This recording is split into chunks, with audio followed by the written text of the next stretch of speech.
Hey guys, what's up? Welcome to another RMA Fire tutorial. And today we're going to be talking about how to dissolve an image. And it is a great day because I am using a microphone. I've had tons of comments from you guys, but of course, I know you can understand that it's an investment, it costs money. But finally, I was able to get myself a podcast mic, and I'll be able to provide better quality every day. All right, so let's just build this from scratch. I'm gonna drop down a geometry node, a grid, and hit P so that I can have my parameters here. Let me double check that I'm recording properly. Cool. All right, so the first thing is that we're gonna do a UV quick shade, and we're gonna see that we don't really have UVs controllable yet. So we're gonna do a UV project. And on this UV project, we're gonna say initialize here. That means that if we hit enter on our viewport, we can move this, and this is gonna update the UVs that we have on the grid. Now let's pick whatever image. So here we're gonna select an image. Let's see if we go to Houdini pick, and I am gonna select the mandrel. Let's see if I can find it or if it's around.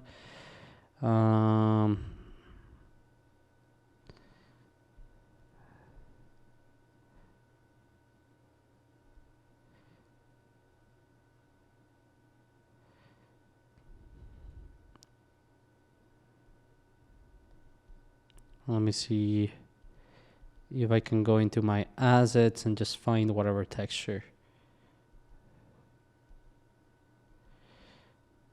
This really can be, whatever you want it to be.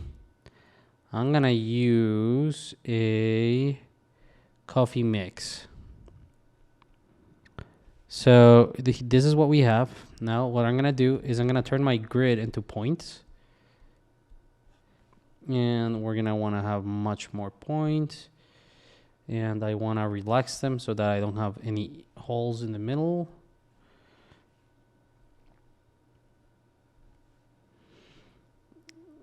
And what I want to do now is I am going to duplicate this, clicking Alt and connect it here. And this does not work, but I'm going to set this, instead of vertices, change it to points. And instead of a UV quick shade, we're going to use an attribute from map. And you will see that now we do have the color on the points. So the attribute from map is reading the UV that we have here on the points and exporting the color attribute. Now we're gonna copy this color, this image that we used before, and paste it here. And now we have this image projected onto the points. But the cool thing is that the points actually have the CD attribute, the color information from the image that we projected. So that's the first step. Now we're gonna go into the dissolving stages of it, and for that I'm just gonna use a little bit of smoke so that it feels smoky. So billowy smoke, configure billowy smoke is gonna give us sort of our base of what we want to use. And let's come out here, let's look at what we've got off the bat. Super simple simulation, right? But what I'll do is I will go into my shape and get rid of the wind, and I am going to reduce the resolution a bit, because for the sake of the tutorial I don't need to have very high resolution. So it seems to be working fine right now. What I would like to do is cache this.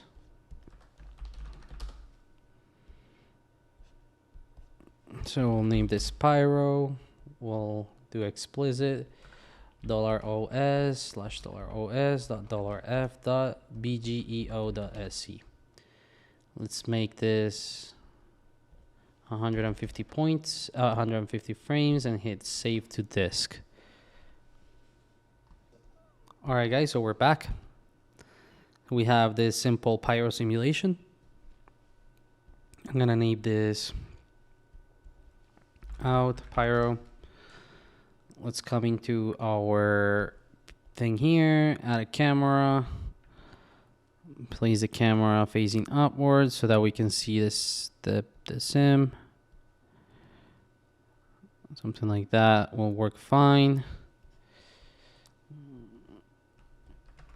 Drop down the transform and let's place the smoke facing the way that we want the image to be moved around. And now I'm gonna create a popnet. On our popnet, we're gonna wanna do all points. And we wanna emit only on our first 2 frames and get rid of these guides. Let me double check. So that is indeed working. Advect by volume. In the advect by volume, we want to select the out pyro, which is this one here. So we now have the advect by pyro here, and we're going to update by velocity. Let's see what we get.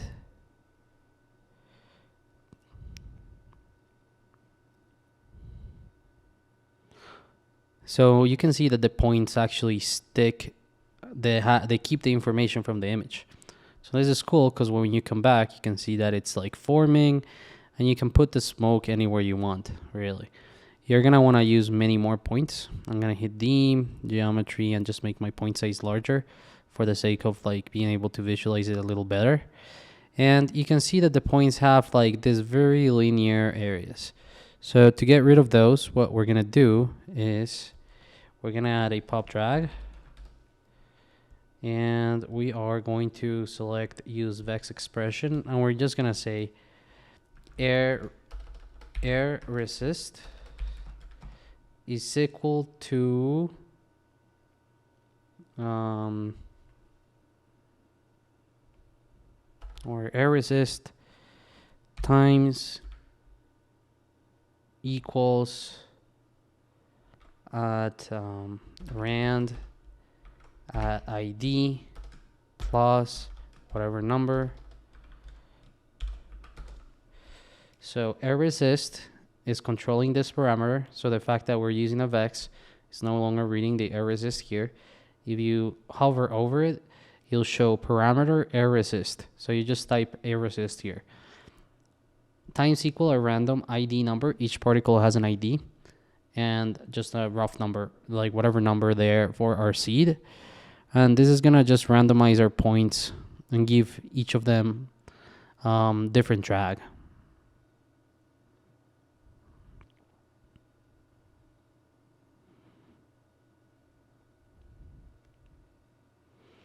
All right, guys, what I'll do is I'm gonna cache this simulation and I will do a second part of this tutorial where I'll show you guys how to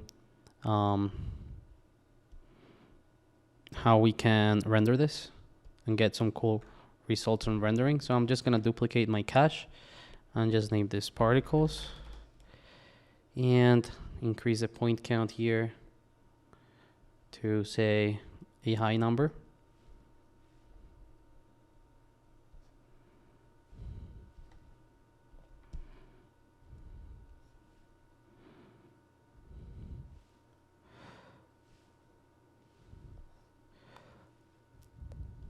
Cool. I am gonna save because this is a file that I will give you guys. And thanks for watching, and I'll be back with more.